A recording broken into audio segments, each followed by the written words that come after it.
Now, ladies and gentlemen, boys and girls, welcome to our weekly webinar on this is really a perfect place to put a practice. And today we're going to be talking about the perfect place to live. I'm going to be going into some, well, what I consider to be pretty important information that's recently been released. Now, about this time of year, all kinds of news magazines, smart people, think tanks, stuff like that, come out with lists on where to put a practice. Now, that's terrific, where to live, where to go, and they're often basing them on algorithms. I actually want to talk about one of the biggest ones that's being promoted right now by the U.S. News and World Report. And their whole theme was on where to live, or the perfect place to live. Now, you know, as a demographer, what you do is you always look at these things and then you say, okay, now wait a second, let's look behind the numbers and figure out why exactly are they saying that that's the place that you ought to go. And the way that they stack them, or the way that they'll prioritize the locations is the thing that I want to talk about right now. I'm not going to say that I disagree with all of these, but I thought it might be an instructive experience for all of us to kind of have a say, yeah, this is why these places would be good and why they might not. So I am now sharing my screen, and I'm going to go through a quick little slide presentation. Now, the perfect place to live, honest. Now, I also have to tell you, almost every time these things come out, there's an agenda. We'll see if you can guess what the agenda is.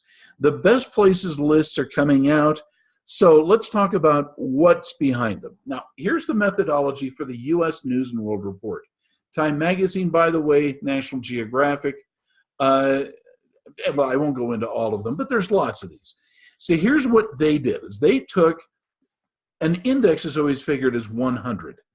So what they did is they put 20% of the index on these 5 criteria.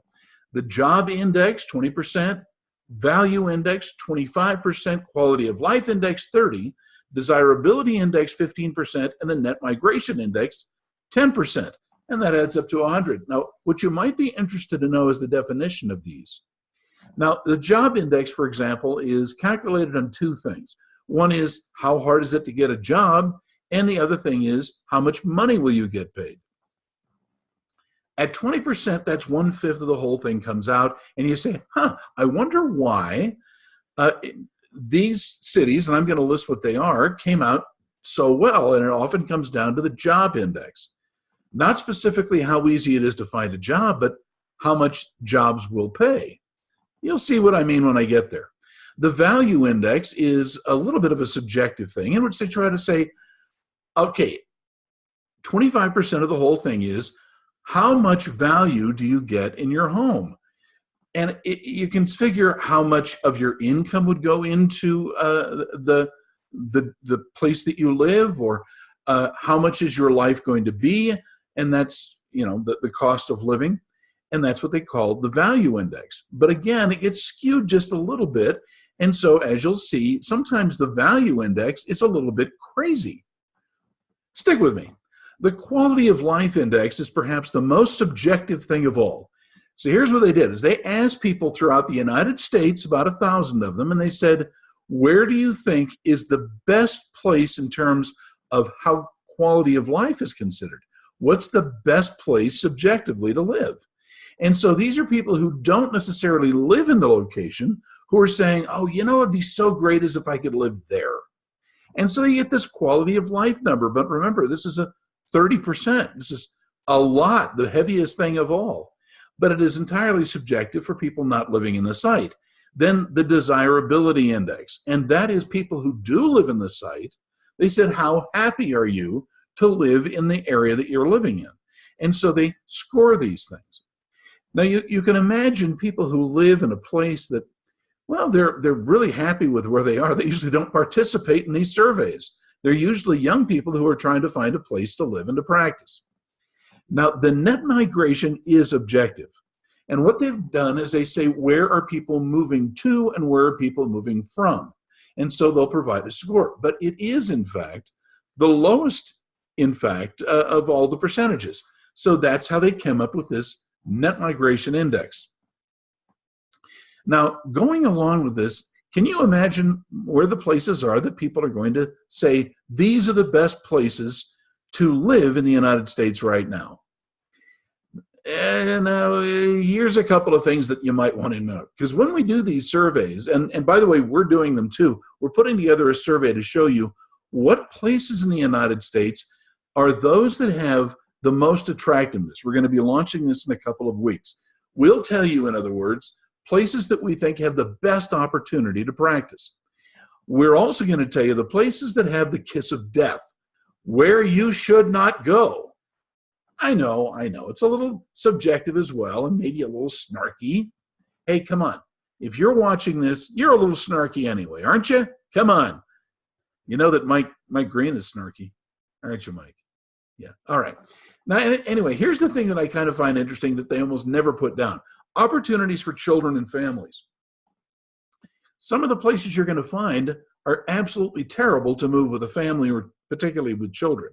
In fact, one of them was named as the least family-friendly city in America, but it still made the list. Another thing that people don't talk about is recreation. Now, I understand why. Because very often recreation is subjective. Not everybody wants to hike or bike or boat. But we can also say, if you just ask the question, are you having a good time? That also tends to change some of those factors.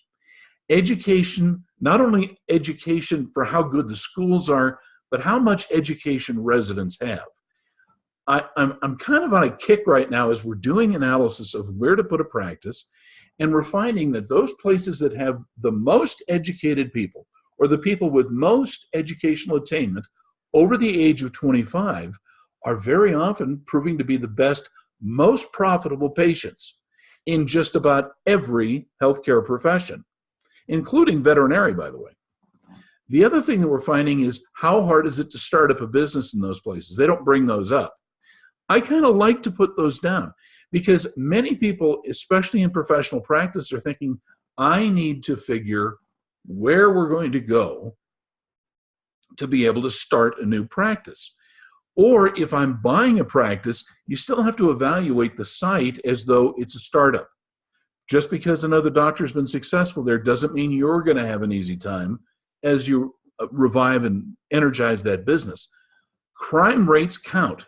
Now, by the way, to let you know, there's two kinds of crime: crimes against people and crimes against property.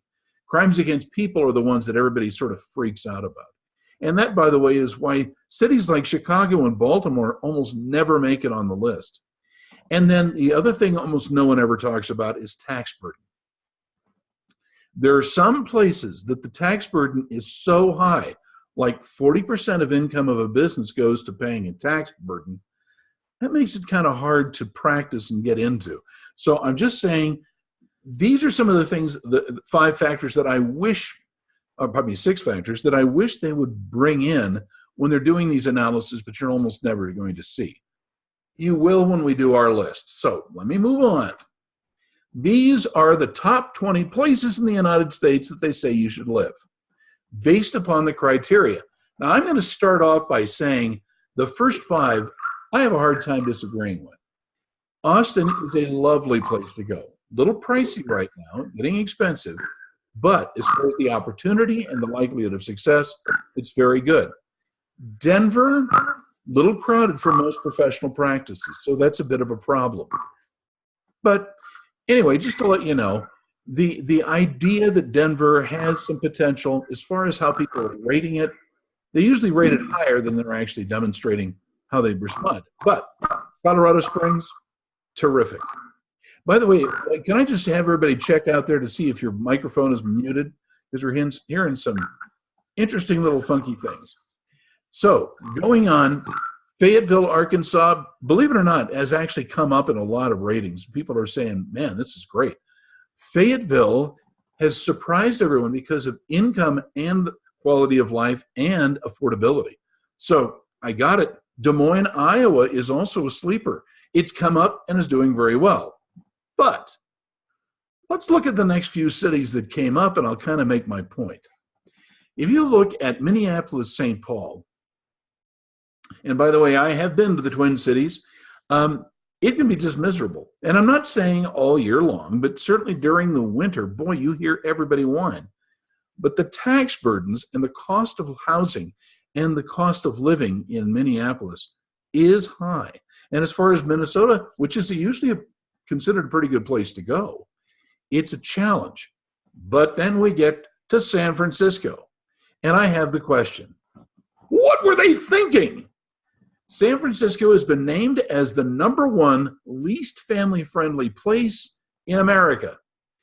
It means that there are times that there's a city ordinance that you cannot bring a child under 14, I believe it is, out of doors to certain parts of the city. I don't need to explain why. I'm just going to say, well, if God doesn't destroy San Francisco, he owes Sodom and Gomorrah an apology. Okay, that's all I'm saying. All right, that's maybe a little hyperbole. But if you look at San Francisco and then Portland, in terms of risk, cost of housing, and the ability to set up a business, Portland is really tough. Right behind it, and in fact, in my opinion, ahead of it, is Seattle. Seattle is one of the most expensive places to live, to hire. And may I just point out, if you happen to be in the business where you're going to hire an assistant to work in your office, a staff person to run the front desk, someone who's a clinical assistant, Seattle is terrible, okay? And I kind of think, now, wait a second. It's not just true in healthcare. It's true everywhere. Seattle is tough. But if we go back into San Francisco, Portland, Seattle, what you're going to notice is, and to a lesser degree, Minneapolis St Paul, these are places that have a very high and artificial minimum wage. My concern is with high taxes, high costs, and everything else, not only are these hard places to set up a business, these are very tough places to live. If you ever want to go to McDonald's, you know that it's going to cost you 2 or 3 times as much in these cities than to go to a McDonald's elsewhere. Then we get a grasp of reality back when you go down to Raleigh, North Carolina. Now, Raleigh may be a little more expensive than other places in North Carolina, and it can be a little tough in the way that they've had a lot of people move in, but it's absolutely a good place when it comes to the cost of living, the cost of housing, the ability to set up a business, the reasonable tax rates. And so I go back to Raleigh, North Carolina and say, pretty good. Another sleeper, by the way, was Huntsville, Alabama, which happens to be one of the lowest cost places to purchase a home. Huntsville is in the South, as you probably know, and along with those things, the South can be a little tough. Madison, Wisconsin, not ideal, but not terrible either. But then we come to some other places like Grand Rapids, Michigan. Again, a little bit of a sleeper, and we'll go on and off these lists year to year based upon the way people think about Michigan. Now, Detroit, don't do that. Don't go there. So I think I make my point. But then we go to San Jose. Now, San Jose is one of the most expensive places on earth to live. The median home value for a 3-bedroom, 2-bath lean-to is about $1.2 million. Now, that makes it a great thing if you happen to be in the business of selling a home. But if you're thinking about moving there, setting up a business, or trying to find a lease for a business, San Jose is really, really tough.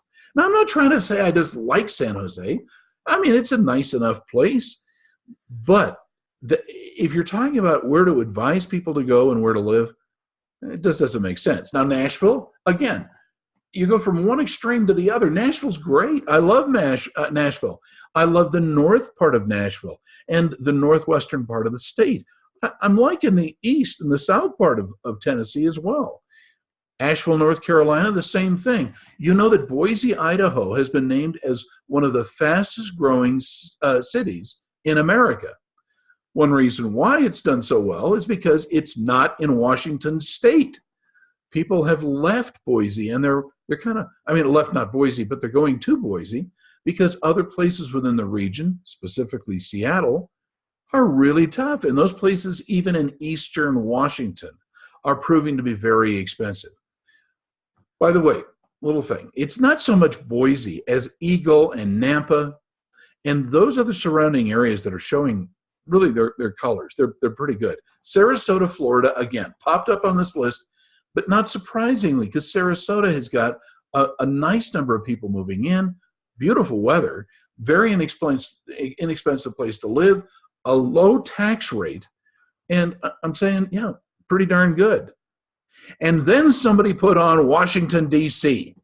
Now, okay, I'm not going to say I hate Washington, D.C. I'm just going to say, unless you have a gun and a mask, I don't know if you really want to go to Washington, D.C. It's a tough place to be. Expensive. It is growing like crazy, but the costs are remarkably high, as are the risks. The reason Washington, D.C. often makes it is because there's a lot of government workers who are in stable jobs and they're doing great.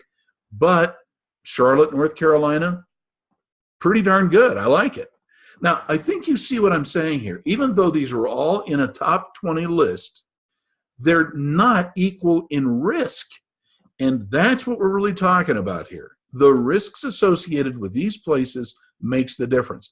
That's why I put on my own list. Those that I've just shown with underlining on them, guys, be aware that they're often going to show up on other lists. Just be careful. Now, you may wonder, why do I need a demographer to help me figure out where to put a practice or where to move to live? This list is why. Okay, now, alternatives that didn't make the list, and Mike, I'm going to bring you in just a second. Alternatives that didn't make the list that I think should have are like San Antonio, Tampa, Florida, by the way, Jacksonville, Florida, Richmond, Virginia, and not just Richmond, by the way, but the whole area right around Richmond, Virginia, mainly in the southern and the western side of the state. Phoenix, Arizona, darn good. And especially if you look at Maricopa County on the south side, Casa Grande, or you look at the extreme east or west side of the county, we're seeing so many good things happen in that area. Tucson, not so much, but very good places, but I don't know why they didn't make the list. I also just want to let you know about Ogden, Provo, Salt Lake City. For people in Utah, they don't consider them close together, but they're all within about 45 minutes of each other. There are so many new jobs. Housing is going up. It's just fantastic. And I'm kind of really pleased to see so much growth in our neighborhood, in our neck of the woods. Now, the other thing is Las Vegas, Nevada. It fell through the floor. It was terrible. The cost of housing was high. Nobody could sell a house. The value was down. It has changed dramatically.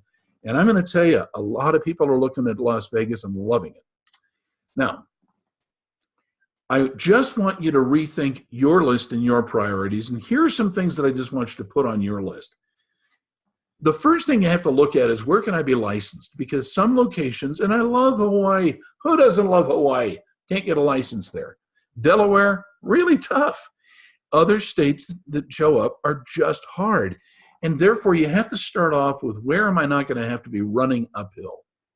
The other issue that may sound funny, but I get a lot of people who call us and say, I've got a custody problem or visitation problem.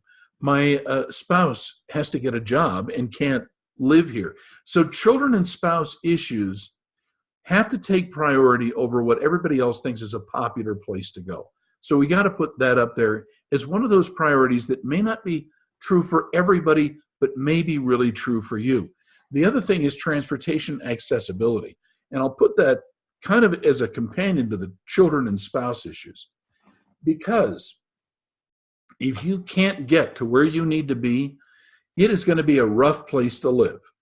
Now, if you happen to live in a nice little rural place that you can afford to have a farm and alpacas and miniature horses, like, oh, I don't know, Cedar City, it's great, except if you have to drive all night to get to the airport and home. I'm just saying, oh, wait a minute, Mike, do you live in Cedar City? I was just, sorry, I didn't mean to bring that up. I'm taking offense to what you're saying. Go ahead. Okay, all right. But by the way, is it cheap? And can you go to that Shakespeare Festival? Oh my gosh, they've got the art.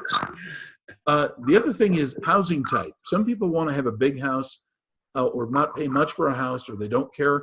That has to matter a little bit for you.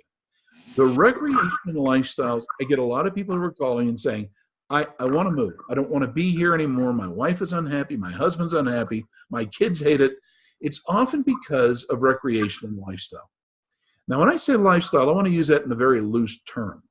Because if you go to the polling places and you say that I'm going to register to vote for so-and-so, and they take up torches and try to chase you out of the building, you may not be happy there.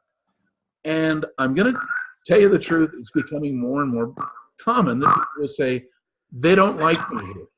And the other thing that is always funny, and it's seasonal, we'll get calls in December, January, and February from people who say, get me out of here. I hate it here. And it's often related to weather. The same thing's true, by the way, in other places that, I don't know, like in August and July, they don't like the weather. Now, I have a daughter who lives in Florida. Otherwise, she loves it. But there are times that it is so humid and so hot, you can get moss growing on parts of your body that you don't want to talk about. And I'm saying weather can matter a lot to people in their quality of life. So I'm saying you've got to make your list up. So when you ask us, say, Scott, Mike, where should I go? We can tell you. But we also have to know it's important to you. Don't make us guess. Now, other little thing, just want to say we've got the book at dentistsiteselection.com. Check it out. We are going to have the orthodontic book joining that list of veterinary and dental practice sites to go to. Also, just want to remind the students, dentalpracticeinsiders.com/student is definitely where you want to go. Everybody says, can I get a student discount? The answer is go there, and that's where you find it. All right, now, Mike, I'm going to stop sharing my screen and bring you into this discussion. So, the big thing that I want to do is I want to do a little CYA for you, Scott, because great. Did I say something again? No.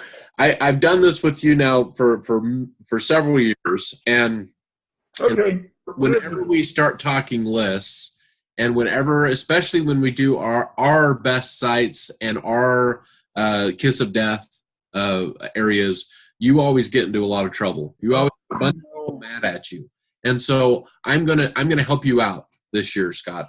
Thanks, Mike. Saying that when we put a city on a list, or frankly, when you see a city on a list, such as the U.S. News and World Report did for this one, and your city didn't make it, or even if you see your city on the kiss of death, that does not mean that it is an absolute non-starter or a guarantee for success when they're on the list for best places.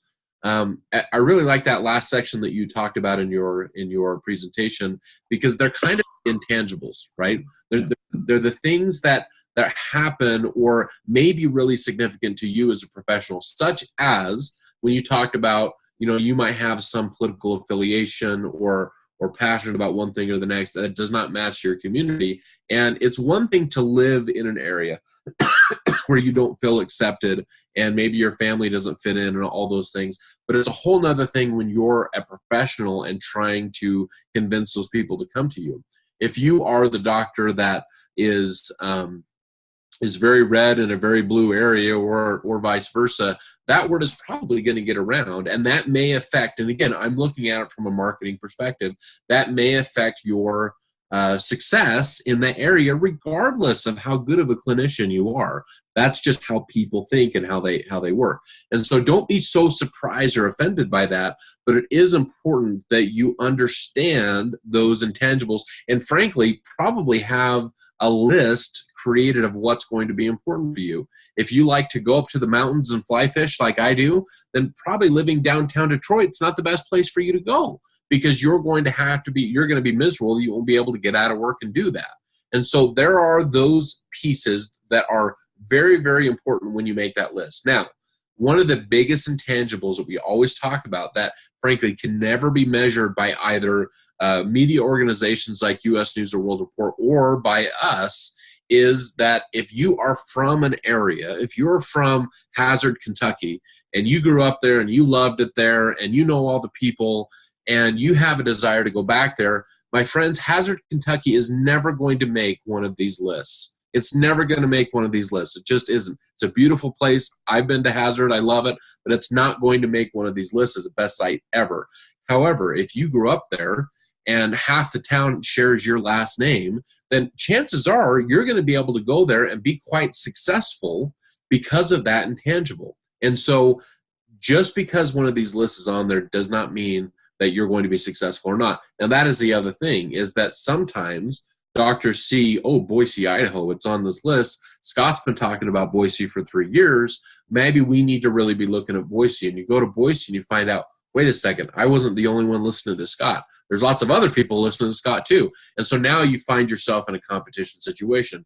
And so again, these cities that are on there are a fantastic guide. And if you're a smart doctor, not only will you be taking the advice of demographers, but you will also be looking at the trends of what's common between all of these cities, and then finding that next list of 25 cities that are, like Scott says, they're kind of sleepers. Again, they're not going to be on the list, but they do have positive growth. They do have good tax structures. They have good family-friendly communities. There are lots of those smaller sleeper cities within the country that you can be successful with that are not going to be on this list, that are kind of under the radar, frankly, and you're not going to have such an influx of competition.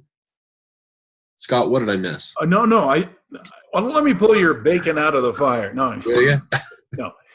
Here's the thing. I was just in Pocatello, Idaho this last week. And Pokey is a lovely place, but it's not for everybody. Definitely not. And like you said, look, Hickory, North Carolina. Whoa, love that. But just like you said, everybody has the same last name, and you kind of better check your genealogy before you start dating, if you know what I mean. You get yourself into trouble, Scott. I can't bail you out of everything. I'm so sorry. Yes, but I'm entertaining and for real. You are entertaining. I'm real. So here's the thing. I tend to agree with what Mike said. One of the things that I want to use this exercise for, to go through these, isn't just to say good city, bad city, because it's impossible to get an encyclopedia of every city that's going to work for you. What I want to do is to make sure that you recognize what are reasonable priorities, because sometimes the priorities are going to be good based upon some generic list. Many times it's going to have to be personalized to you. Now, we do this every single day. In fact, this afternoon I got a couple of consultations with doctors who were going through several cities that they've listed. But at the same time, I also have to ask them, what is important for you when we're going through these, and how are they relatively important? That's what I want to sensitize you to. Now, the last little thing I want to say is this. Guys, there are too often times that we look at competition ratios as the do-all, end-all. And they'll say, oh my gosh, there are no, orthodontists in this town. And that's not necessarily a good recommendation for, or a reason not to go to a particular place. It's just an aspect of the area. Just because there isn't another person who's in your profession or your specialty doesn't mean it's a better place. However, there are factors that will make it better or worse based upon other criteria. So going back to ortho, if you got a lot of 10 to 14-year-olds in a town, and that number's increasing, and the educational attainment of parents is high, you got a winner. But that's not true for everybody in every profession, or even within your particular group. Now, we're just about out of time. All I'm going to ask is, please keep in mind, we can answer your questions very quickly through telephone consultation, but we also can do larger reports that are a little more comprehensive, and that's where we do the best sites report. It's probably the best analytic tool for you to tell us your priorities, and then to have us look at the area, whatever multi-state or multi-county area that you're looking at, and say, those are 5 sites that are going to work best for what you're looking for. And it tends to be personalized entirely to the doctor based on your priorities. So now that I've mentioned that, please visit us at doctordemographics.com. And don't forget, write us with your questions. We're always happy to answer.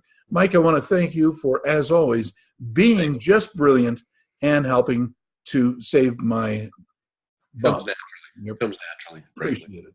All right, everybody. Thanks so much. We'll talk to you again next week. Bye-bye.